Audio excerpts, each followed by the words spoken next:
매일 아침 책 읽기로 하루를 시작하는 행복 습관, 미라클 독서입니다. 오늘 함께 읽어볼 책은 하루 한 장, 마음 챙김, 루이스 헤이 지음, 로버트 홀튼 편찬, 박성령 옮김, 니들북 출판사 책입니다. 전 세계 5천만 명의 삶을 바꾼 루이스 헤이의 긍정 학원 베스트 컬렉션, 이렇게 앞에 써 있는데 너무너무 기대가 되는 책입니다. 이 책의 구성은 제목처럼 하루 한 장, 이렇게 1월 1일부터 12월 31일까지 매일매일 확언을 할 수 있게 그렇게 구성이 되어 있습니다. 그리고 앞부분에 들어가면 이제 서문이 좀 길게 나와 있는데 서문부터 읽도록 하겠습니다. 서문. 루이스 헤이가 죽기 한 달 전쯤 그녀를 마지막으로 만날 때였다. 그때 우리는 그녀의 여러 작품에 수록된 내용을 한 곳에 모아 매일 조금씩 읽을 수 있는 책을 만들자는 이야기를 나눴다. 아, 정말 좋은 생각이네요. 루이스는 잔뜩 흥분한 목소리로 내 손을 꽉 쥐며 말했다.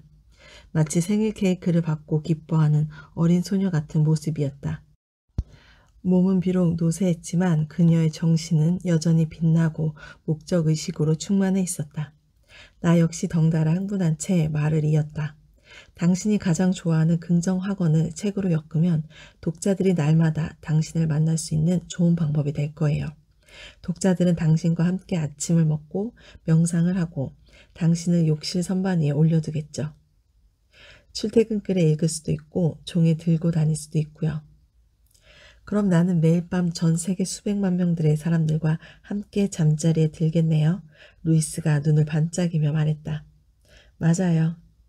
그리고 아침마다 수백만 명과 함께 일어나고요.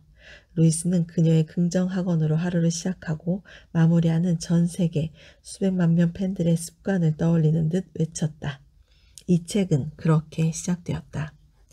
2008년 뉴욕타임즈는 루이스에게 뉴 에이지의 여왕이라는 별명을 붙여주었다. 그만큼 그녀는 수십 년 동안 자기 치유의 아이콘이었지만 모든 문제에 대한 해답을 안고 있는 절대적 권위자인 척 한 적은 단 한 번도 없다. 그녀는 언제나 우리 각자의 삶을 치유할 수 있는 사람은 자기 자신뿐이라고 강조했다. 단지 사람들이 자신의 본질, 즉 강하고 사랑스럽고 사랑할 줄 아는 사람을 깨우치도록 안내하는 역할만 했을 뿐이다. 하지만 여기에 이르기까지 그녀의 여정은 결코 평탄치만은 않았다. 루이스 헤이, 자기 치유의 아이콘이 되기까지.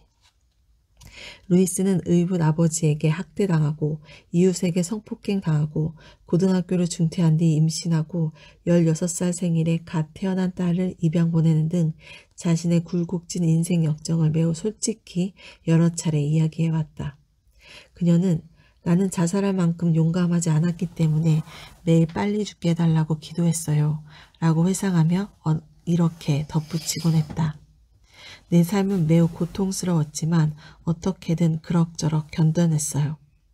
그 후 루이스는 시카고로 이사를 가서 그곳에서 구할 수 있는 각종 직업을 전전했다. 그 시절에 대해 그녀는 집에서 겪은 학대를 피해 도망쳤지만 가는 곳마다 계속 더 많은 학대를 당했죠. 라고 말했다. 그러다 1950년에 뉴욕으로 이주해 빌 브레스, 폴린 트리제르, 올레 카시니 같은 디자이너들을 위한 고급 패션 모델로 일하기 시작했다. 뉴욕에서 지내는 동안 영국인 사업가 앤드류 헤이를 만나 결혼을 하게 됐고 그와 함께 세계 이곳저곳을 돌아다니며 얼핏 화려한 결혼 생활을 이어갔다. 하지만 결혼한 지 14년 만에 남편이 다른 여자를 만나 가정을 벌이면서 루이스의 세계는 무너졌다. 또다시 나락으로 떨어지고 말았어요. 루이스는 이렇게 말했다. 이번에 떨어진 나락은 정말 최악이었죠. 내가 바라는 건 그 속으로 기어들어가 영영 사라지는 것뿐이었어요. 그러던 어느 날 한 친구가 종교과학 강연에 루이스를 초대했다. 그녀는 나에게 처음에는 안 가려고 했지만 가게 되어 정말 다행이었어요. 라고 말하며 이때의 경험을 이야기해줬다. 그날 밤 누군가가 생각을 바꾸려고만 하면 인생을 바꿀 수 있다고 말하는 걸 들었어요. 내 안에 무언가가 저 말에 주목해 라고 말했고 그래서 그렇게 했답니다. 루이스는 그날부터 형 이상학과 신사고 정신을 열심히 공부하기 시작했다. 그녀는 플로렌스 스코벨신, 어니스트 홈스, 에베 폭스 같은 유명 작가들의 책을 좋아했다. 루이스는 오랫동안 책을 읽지 않았는데 그때부터는 매일같이 책을 읽게 되었어요. 라고 회상하며 덧붙였다. 난 준비가 되어 있었고 이렇게 준비된 학생에게는 스승과 가르침이 나타나게 마련이죠. 루이스는 종교과학교회의 신앙치료사가 되기 위한 훈련을 받았고 이후 마하리시 마헤시 요기가 설립한 아이오와주 페이필드에 있는 대학에서 초월 명상 공부했다. 루이스는 종교과학학교에서 질병과 질병을 유발시키는 정신적 패턴 사이의 연관성에 대해 많은 걸 배웠다. 그녀는 우리 혹은 우리의 환경과 조화를 이루지 못하는 모든 것들과 질병 사이의 연관성을 강조하기 위해 질병을 this is 라고 표현하곤 했다. 루이스는 지금까지 읽은 책, 함께 일한 사람들, 그리고 자신의 생각과 연구를 바탕으로 정보를 수집하기 시작했다. 그리고 그녀의 글을 읽어본 많은 이들의 권유에 따라 자신의 생각을 담은 우리를 아프게 하는 것이라는 제목의 작은 책을 제작했다. 그녀는 처음에 5,000부를 인쇄했다. 몇몇 친구들은 내가 필요한 것보다 4,000부나 더 인쇄한 탓에 들인 돈을 회수하지 못할까 봐 걱정했어요. 루이스가 내게 해준 말이다. 하지만 그녀의 친구들은 걱정할 필요가 없었다. 작은 파란색 책이라는 애칭으로 알려진 그 책은 2년 만에 완판되었다. 그리고 사람들에게 이런 정보가 정말 필요하다고 확신하게 된 루이스는 내용을 더 보강해 Heal Your Body라는 책을 펴냈다. 이 무렵에 루이스는 자궁경부암 진단을 받았다. 또 다른 나락이었어요. 그녀가 말했다. 하지만 이번에 달랐어요. 선생님께서 말씀하시길 루이스, 당신이 이 모든 일을 다 겪어낸 건 지금 죽기 위해서가 아니에요. 당신에게는 살아가야 할 인생이 있어요. 지금이야말로 당신이 아는 걸 실천에 옮겨야 할 때예요. 라더군요. 그래서 그렇게 했어요. 루이스는 자신의 삶을 치유하는 데 도움이 되는 치료 프로그램을 만들었다.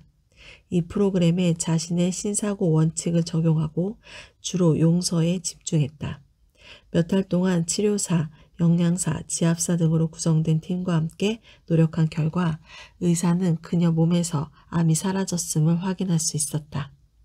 1984년 루이스는 출판사 헤이하우스를 설립해서 치유라는 책을 펴냈다. 이 책에는 작은 파란 책에 수록되었던 자료, 인기 높은 공개 워크숍을 진행하면서 가르쳤던 내용, 그리고 클라이언트와 친구에게서 들은 이야기가 포함되어 있었다. 치유는 선풍적인 인기를 끌었다.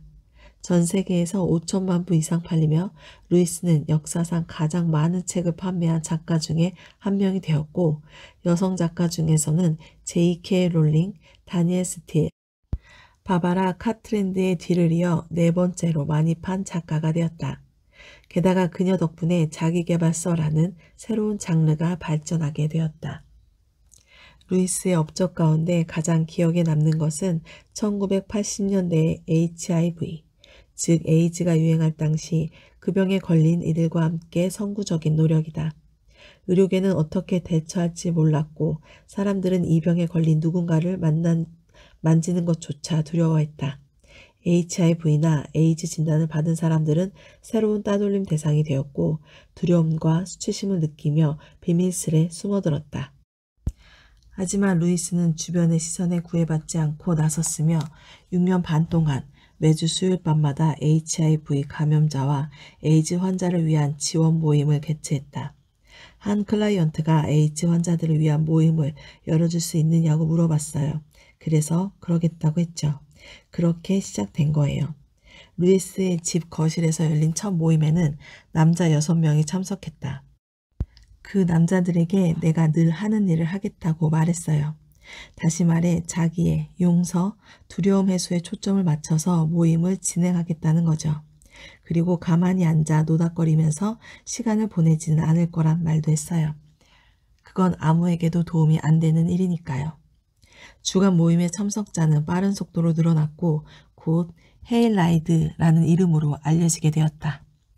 나중에는 90명 가까운 남자들이 내 거실을 가득 메웠어요. 이웃들이 그걸 보며 어떻게 생각했을지 모르겠네요.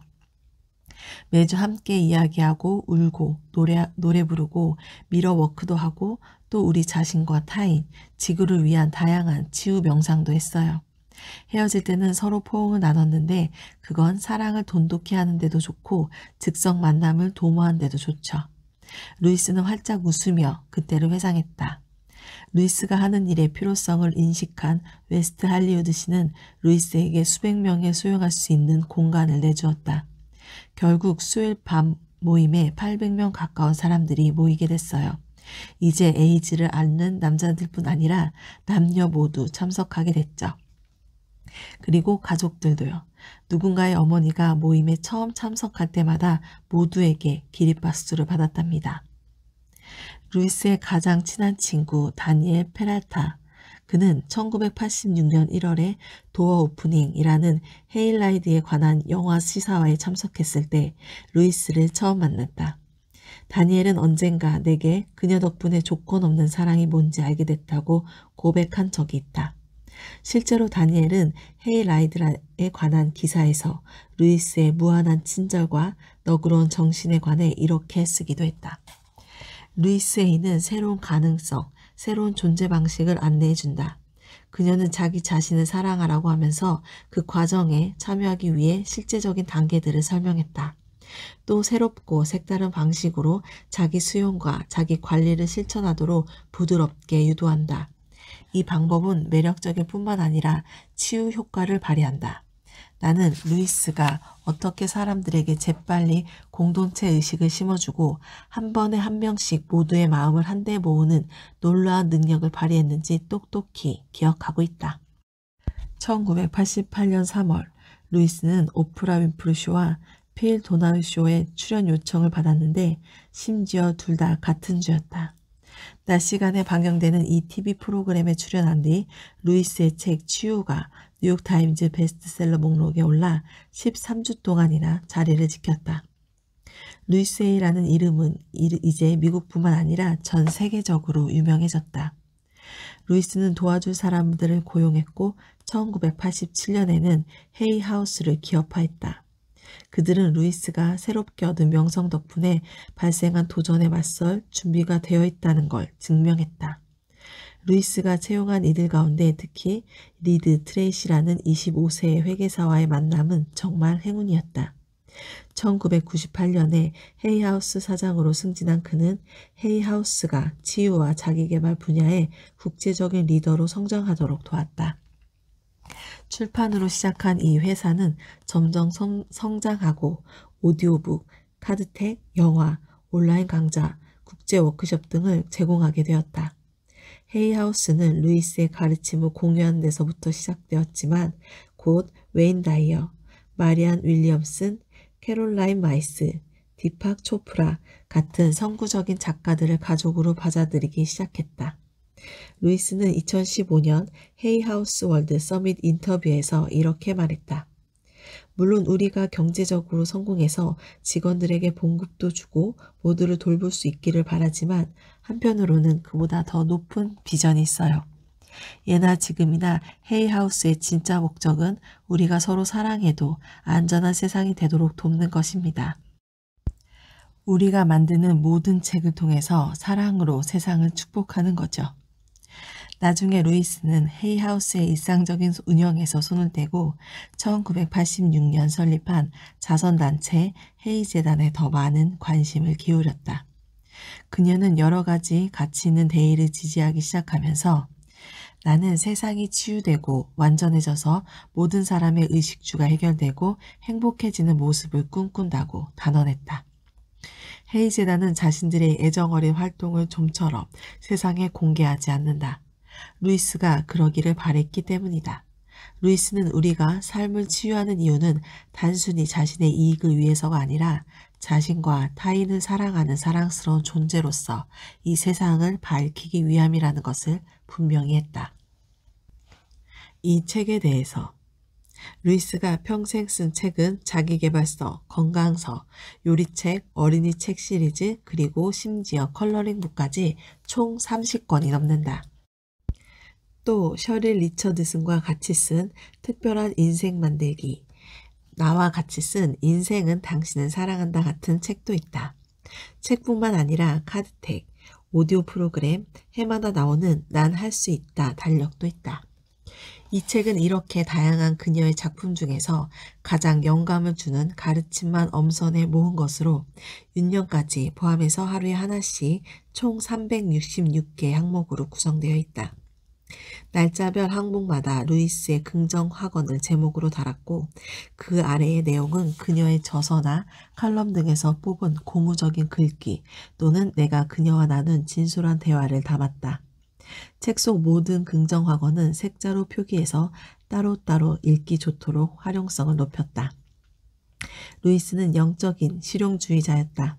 그래서 이론만 따지는 데는 관심이 없었고 뭐가 효과적인지 뭐가 도움이 되는지에 집중했다. 루이스는 치유라는 책에서 이렇게 썼다. 나는 실제적인 방법을 좋아한다. 세상의 모든 이론은 우리가 그걸 적용해서 변화를 일으키지 않는 한 무용지물이다. 나는 예전부터 늘 제대로 된 일처리 방법을 알고 싶었다.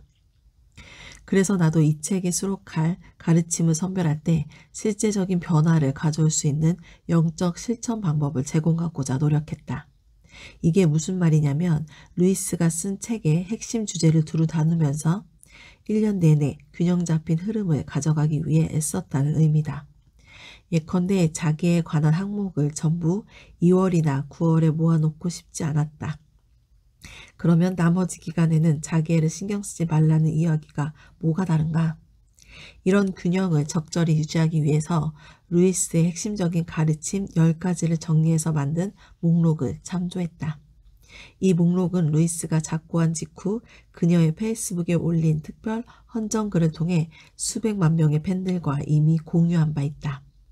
내가 만든 루이스 A의 10가지 가르침 목록이 절대적인 건 아니지만 이 책을 읽는 동안 귀중한 도움이 될 수 있기를 바란다. 첫 번째, 미러워크, 거울을 보라. 루이스는 거울 속에 자신을 마주하고 눈을 똑바로 바라보면서 자신에 대한 긍정적인 메시지를 반복하는 미러워크의 선구자다. 당신이 루이스의 친구였다면 함께 미러워크를 했을 가능성이 크다.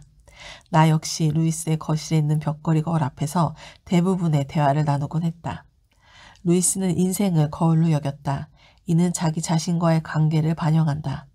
우리가 스스로를 비판하거나 부끄러워하지 않고 거울을 바라볼 수 있다면 그 안에서 진정한 자아를 발견하고 자신을 용서하며 타인을 더 다정하게 대하고 인생이 우리를 사랑하도록 허락할 수 있다.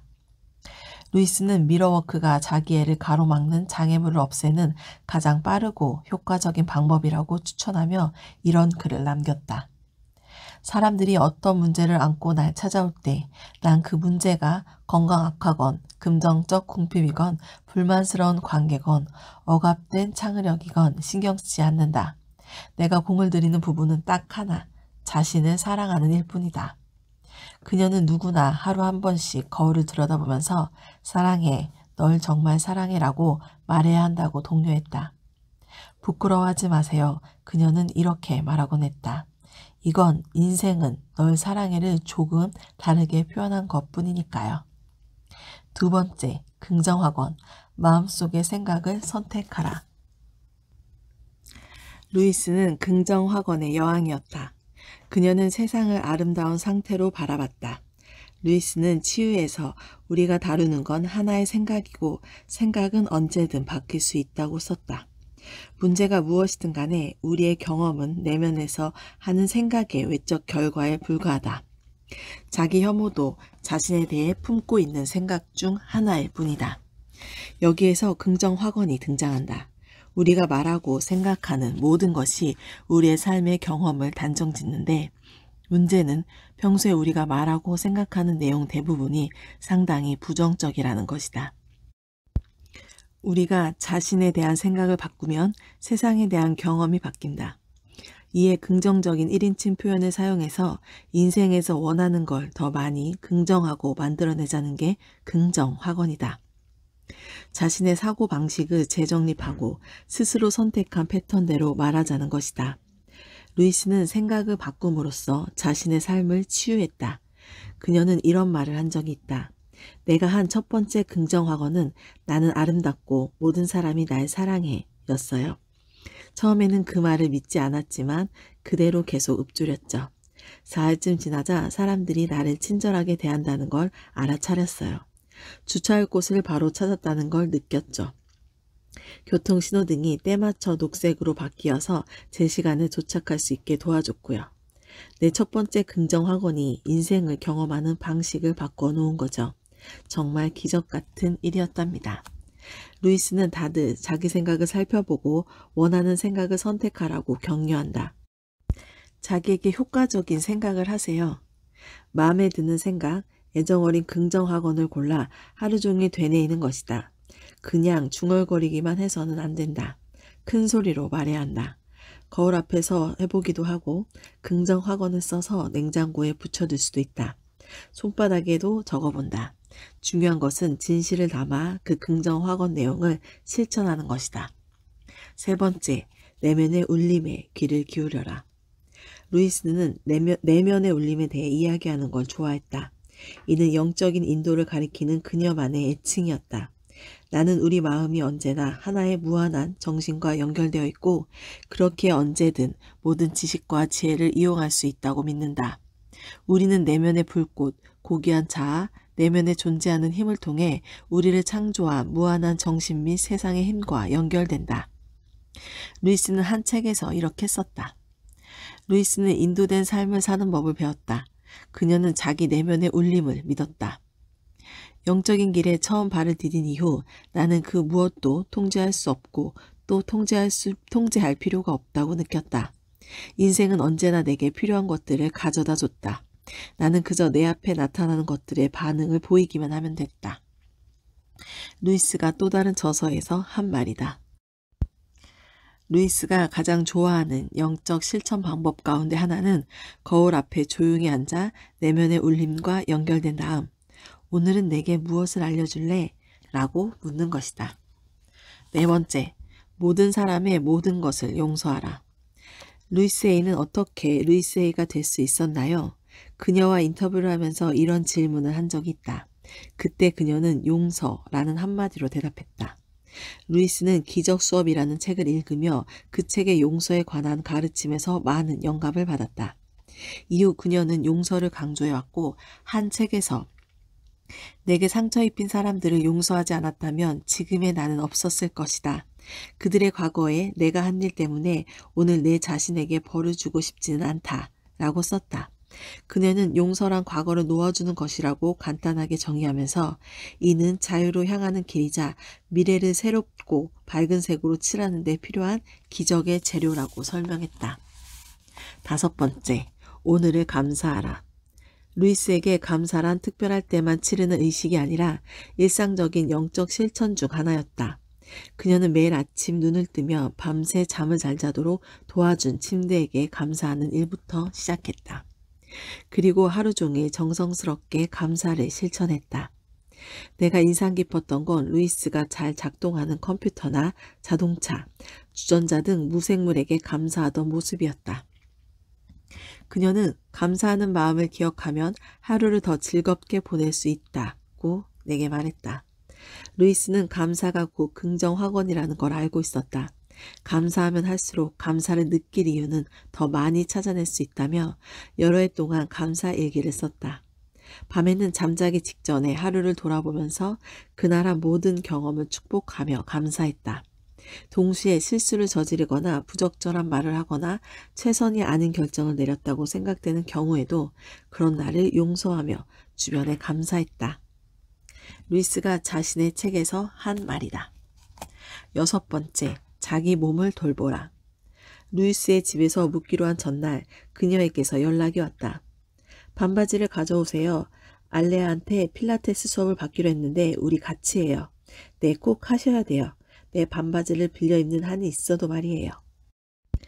알레아 카드로는 루이스의 만년의 20년 동안 물리치료사 겸 건강관리사로 일한 사람이다. 루이스는 알레아와 함께 영양학을 공부하고 요가와 필라테스를 연습하며 고기뼈로 육수 우리는 법을 배웠다. 알레아의 집에 있는 작은 밭에서 유기농 채소와 과일을 키우기도 했다. 루이스는 우리의 진정한 정체성은 육체가 아닌 내면의 정신에 깃들어 있다고 가르쳤지만 그렇다고 육체를 등한시한 것은 아니었다. 자기 몸을 돌보는 것은 자기 애의 하나라고 말하며 자기 몸을 제대로 대하지 못한 과거의 자신을 용서하고 오늘부터 사랑과 존중의 마음으로 대하기 시작하라고 가르쳤다. 루이스가 가장 좋아하는 긍정 확언 중 하나는 자기 몸의 메시지에 사랑으로 귀를 기울이는 것이다. 이를 위해 그녀는 매일 홀로 조용한 시간을 보내면서 자기 몸에 귀를 기울이고 내면의 울림에게 오늘은 어떻게 내 몸을 사랑할 수 있을까? 라고 물었다. 7번째, 지금 미래를 시작하라. 루이스는 자신을 늦각이라고 칭했다. 자기는 40대 후반으로 접어든 뒤에도 계속 갈팡질팡했다는 것이다. 그녀는 50세에 첫 책을 출판했다. 60세에 헤이하우스와 헤이재단을 설립했다. 그녀의 인생 후반기는 새로운 시작들로 가득했다.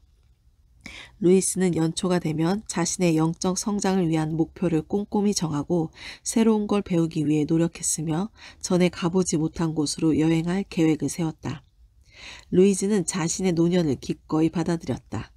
그녀는 나이를 핑계 삼아 새로운 걸 배우거나 성장하는 걸 거부하지 않았다. 루이스는 나는 가능성의 총체 안에서 살고 있다는 말을 자주 했다. 10년씩 나이를 먹을 때마다 그 나이만의 지혜와 선물이 생긴다고 믿었다. 그리고 힘의 중심점은 언제나 현재에 있다고 단언했다. 2013년에 헤이하우스가 새롭게 개최한 제1회 이그나이트 행사에서 개막 연설을 하게 되었을 때의 일이다. 나는 행사 전날 루이스에게 이메일을 보내 혹시 청중들에게 전하고 싶은 메시지가 있는지 물어봤는데 다음은 당시 그녀가 보낸 메일 내용이다. 새로운 일을 할 때마다 내 삶의 불꽃이 피어납니다. 새로운 공간에 과감하게 발을 들여놓는 건 매우 흥미로운 일이죠. 내 앞에는 좋은 일만 있다는 걸 알기에 인생이 날 위해 준비한 게 무엇이든 받아들일 준비가 되어 있습니다. 새로운 모험은 우리의 젊음을 지켜줍니다. 그리고 모든 방향으로 애정어린 생각을 보내면 우리 삶이 사랑으로 가득 차게 됩니다. 86살, 내 인생의 새로운 시작입니다. 8번째, 자신의 삶을 긍정하라. 루이스는 자신을 긍정적인 세상에 사는 긍정적인 사람이라고 표현하는 걸 좋아했다. 그녀는 치유에서 우리가 무엇을 믿거나 생각하거나 말하건 간에 세상은 항상 우리에게 그래 라고 말한다.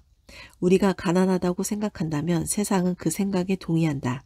우리가 번영을 생각하면 세상은 그것에 동의한다. 모든 건 우리에게 달려있음을 기억하라고 말했다. 한마디로 단언하는 일에 있어서 항상 조심하라는 얘기다. 내가 지금까지 한 일은 전부 내면의 울림에 귀 기울이면서 좋다고 말한 것 뿐이에요.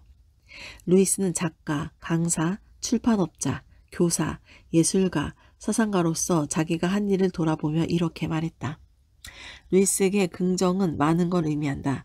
본인 인생을 치유할 책임을 받아들이는 것, 거울을 들여다보며 기꺼이 난 너를 사랑해, 정말 사랑해 라고 말하는 것, 작은 파란 책을 쓰고 출판한 용기를 내는 것, 헤일라이드를 개최하겠다고 동의하는 것, 출판사를 설립하는 것, 그리고 무엇보다도 하나의 절대적인 지성이 자신의 앞길을 세세하게 인도해 줄 것이라고 믿는 것이다.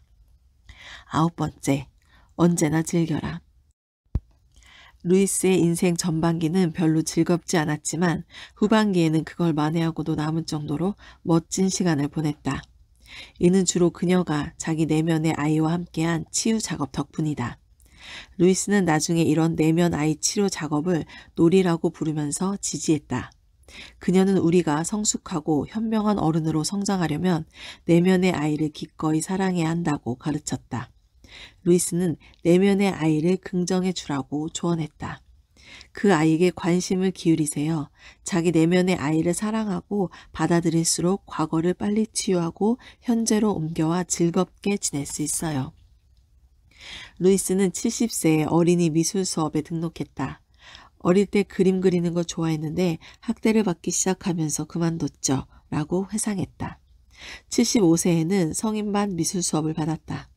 그 후 10년 동안 루이스는 지역 예술가인 린다 바운즈를 비롯해 몇몇 미술교사들과 함께 일했다. 그리고 87세 때 캘리포니아 비스타 중심가에 있는 메인 스트리트 갤리아의 아트비트에서 첫 번째 공개 전시회를 열었다. 그 전시회는 큰 인기를 끌었다. 원래 계획은 2주였지만 6주로 연장되었다. 수백 장의 그림이 팔렸는데 그림마다 루이스가 직접 서명했고 모은 돈은 전부 해이재단에 기부됐다. 10번째, 인생이 당신을 사랑하게 하라. 루이스가 오프라 윈프리 쇼에 마지막으로 출연했을 때 오프라가 루이스에게 변화하거나 성장하기에 너무 늦었다고 생각하는 사람에게 어떤 충고를 해주고 싶느냐고 물었다. 루이스는 단호하게 말했다. 다시 생각해 보세요. 오랫동안 어떤 것을 믿어왔다고 해서 언제까지나 그 믿음을 유지해야 하는 건 아니에요. 당신을 지지하고 고양시키는 생각을 하세요. 인생이 당신을 사랑한다는 걸 깨달아야 합니다. 그리고 당신이 인생을 사랑하면 이런 멋진 일이 계속될 거예요. 인생은 당신을 사랑한다는 루이스의 대표적인 긍정 확언이다. 이는 그녀의 인생과 업적을 가장 잘 나타내는 핵심적인 생각이다. 책 사인회를 열면 수백 명이 줄을 서서 기다리는 중에도 루이스는 부지런히 책마다 인생은 당신을 사랑합니다 라고 서명했다. 이메일을 마무리할 때도 인생은 당신을 사랑합니다 라고 서명했다. 전화나 스카이프 통화를 끝낼 때도 인생은 당신을 사랑한다고 말했다. 이때 인생은 항상 대문자 L로 시작한다. 모든 일 뒤에서 작용하는 하나의 무한한 지성을 가리키는 것이다. 하지만 인생은 당신을 사랑한다는 단순한 긍정 확언 이상의 의미가 있다. 이 말은 우리가 인생을 사랑할수록 인생도 우리를 사랑하게 된다는 기본적인 신뢰의 철학을 가리킨다. 이 신뢰의 길에 첫걸음을 내디디려면 먼저 기꺼이 사랑을 받아들여야 한다. 자신을 더 사랑함으로써 진정으로 서로를 더 사랑할 수 있다. 그렇게 해서 우리는 온 마음을 다해 나는 인생을 사랑하고 인생은 나를 사랑해 라고 긍정 확언할 수 있는 사랑스러운 존재가 되는 것이다. 로버트 홀든. 여기까지가 서문이고요. 이 서문에서 설명한 것처럼 이 이후 구성은 하루에 한 장씩 매일 확언을 할 수 있게 그렇게 구성이 되어 있습니다. 1월 1일 첫 장. 인생의 모든 순간이 새로운 시작점입니다. 내가 존재하는 무한한 삶 속에서는 모든 것이 완벽하고 온전하게 갖춰져 있다. 하지만 인생은 계속 변하는 법이다. 시작도 끝도 없고 본질과 경험의 끝없는 순환과 재생만이 존재한다. 인생은 결코 한 곳에 고정되어 조용히 시들어가는 게 아니라 매 순간 늘 새롭고 신선하다. 나를 창조한 힘은 여전히 내 안에 깃들어 있다. 그리고 그 힘은 나만의 환경을 만들 힘을 안겨준다. 원하는 대로 마음껏 사용할 수 있는 내면의 힘이 있다는 걸 알게 되어 기쁘다. 인생의 모든 순간이 새로운 시작점이기에 우리는 옛것에서 벗어나 앞으로 나아갈 수 있다. 이 순간도 바로 지금 여기 있는 나를 위한 새로운 시작점이다. 내가 사는 세상에서는 모든 것이 순조롭다. 이렇게 이게 첫 번째 장이고요. 이렇게 1월 2일, 3일 이렇게 해서 총 366장으로 구성되어 있습니다. 머리맡에 놓고 정말 자기 전에 그리고 눈 뜨자마자 저는 이 책 받자마자 그렇게 하고 있는데 정말 눈 뜨자마자 펼쳐서 읽으면 정말 좋은 것 같아요. 하루를 긍정 확언으로 시작할 수 있는 확실한 방법인 것 같습니다. 오늘 미라클 독서는 여기까지겠습니다. 감사합니다.